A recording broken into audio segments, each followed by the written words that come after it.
Let's get the analysis and bring in Dr. Recep Blanchard. He's Head of Energy and Power Engineering Research at the University of Loughborough. Good evening to you, sir. Does Sultan Al-Jaber have a point, as well as perhaps a conflict of interest, when he says that fossil fuels need to be part of the conversation? Yeah, thank you very much. I guess it depends what he means by being part of the conversation. Does he actually mean to say, well, we need to phase these down, as we have already happening at COP26 with coal?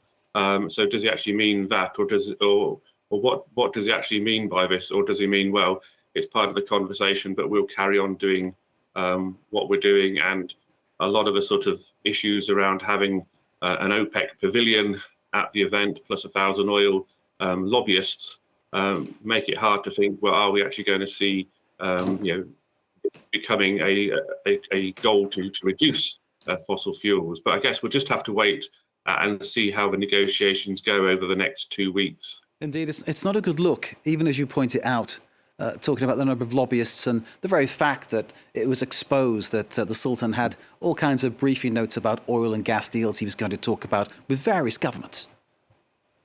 Yes, it was. I guess it's kind of a sort of this long-running battle, which has been going on for quite a few decades. The oil industry has known, and from its own science in the 1970s and 1980s, that it was contributing significantly to global warming, but has continued to do as much as it possibly can to keep its business going.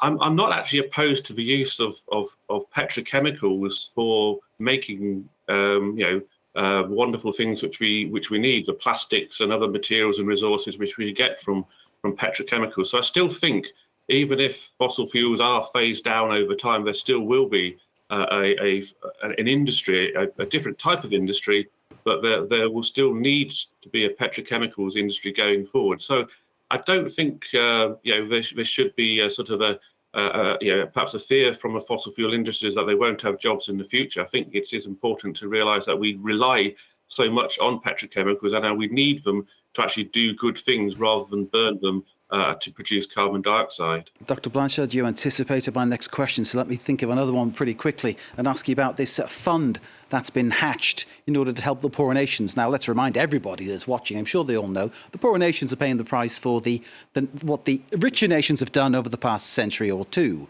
So therefore, they're paying the cost of everybody else's industrial growth. So this fund has been set up, some 400 billion euros has been pledged, which may seem like a lot of money to you and I. But in the scheme of things, it's not a great deal, is it? No, it doesn't seem like a lot of money to me at all, I'm afraid.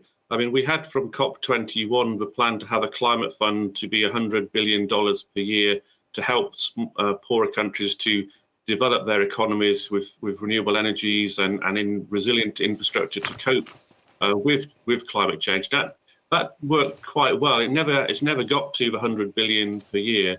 And this particular fund, it needs to be of a similar sort of magnitude. It needs to be that 100 billion per year to help the poorer nations. And it's what they want. The poorer nations want that amount of money, and they need it because they are less resilient to climate change. We see issues around flooding in Pakistan, where 40% of the crops were washed away.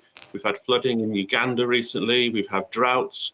And so the implications of the warmer planet are going to hit the poorest of the worst. I have a lot of research activities in Africa where we're looking at how we can try and improve resilience of infrastructure systems and to see how countries can develop without necessarily going down the sort of the need to build fossil fuel power stations. And it's worth thinking that even that countries like Kenya have made quite significant advances in electrification in recent time, and making use of renewable energy sources to help them to get, as they develop and increase their energy demand, to meet it through renewable energy.